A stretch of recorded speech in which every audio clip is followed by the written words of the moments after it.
ভারতের মহারাষ্ট্রের এক কাকও নাকি কথা বলছে। পাপা বলো পাপা। রাজ্যের পালঘর জেলার এক ছোট্ট গ্রামে এখন মানুষের ভিড় লেগেই আছে, কারণ একটাই, একটি কথা বলা কাক।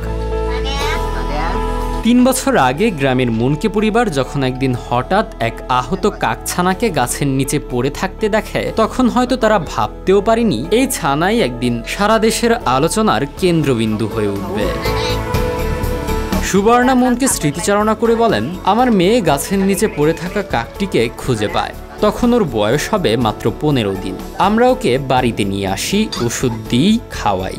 কদিন পরেই সে পুরো ঘর জুড়ে ঘোরাফেরা করতে শুরু করে। দিন যেতে থাকে আর সেই ছোট কাকটিও ধীরে ধীরে পরিবারের সদস্যে পরিণত হয়। শিশুদের সঙ্গে খেলতে খেলতে ভালোবাসা পেতে পেতে সে যে মানুষের ভাষা রপ্ত করে ফেলবে তা কেউ কল্পনাও করতে পারেনি। আজ কাকটি অনায়াসে বলে, বাবা আয়, তুমি কেন বাড়ি এলে, এমনকি তোমার কাজ কি বলে অচেনা কাউকে দেখলে। তনুজা মুনকে জানান, আমরা কাকটিকে কথা শেখাইনি, সে নিজেই আমাদের সঙ্গে কথা বলা শুরু করে।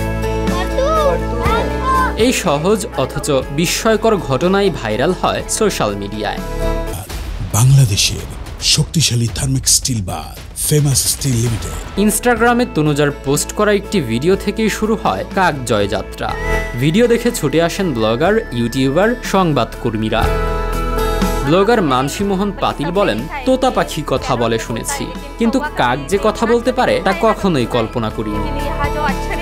কাকটি যদিও দিনে অন্য কাকদের সাথে ওড়াউড়ি করে, সূর্যাস্তের আগেই সে ঠিক ফিরে আসে মুনকে পরিবারে। এ যেন বাস্তবের মধ্যেই এক রূপকথা, ভালোবাসা, সংযোগ আর আশ্চর্য ক্ষমতার এক অপূর্ব মিলন। পালঘরের সেই কাক যেন শুধু কথা বলে না, সে যেন বলে, ভালোবাসা দিলে প্রাণীও মানুষ হয়ে ওঠে।